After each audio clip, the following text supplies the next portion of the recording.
Welcome to Pro Wrestling History Daily Top 5. I'm your host, the eclectic gentleman, Stephen Watts, and join me as I count down the top 5 moments for this day in pro wrestling history. But before we get started, don't forget to like, share, and subscribe. And without further ado, let's get our wrestling history on. Number 5, 1976, Bobby Lashley is born. A wrestler and mixed martial artist, he is an 8-time world champion, having been a 2-time WWE champion, a 2-time ECW world champion, and a 4-time TNA world heavyweight champion. Lashley is also known for his mixed martial arts career in Bellator and Strikeforce. Number 4, 1995.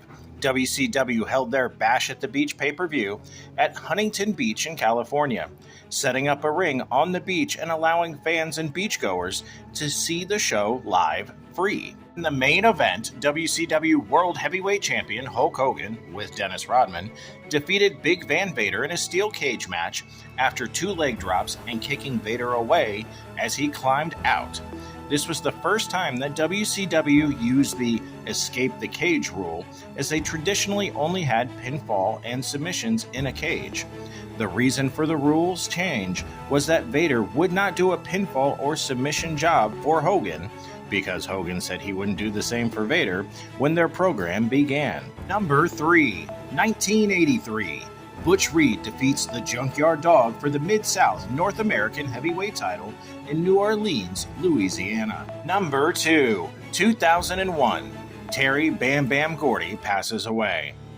He, with Michael Hayes, founded the Fabulous Freebirds tag team in the late 70s and rose to fame as the heel foils for the Von Erichs in Texas in the mid-80s, then went on to become a huge star in Japan. He was 40. Number 1, 1988.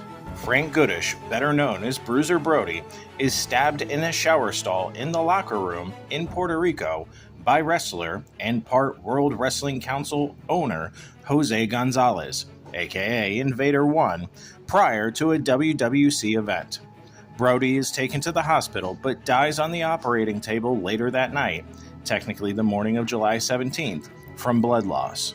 Gonzalez is charged with first-degree murder but is later acquitted. Brody, a true legend in the business, particularly in Japan, was 42 years old. And that's our list. Make sure to comment below what you feel was the number 1 moment for this day in pro wrestling history.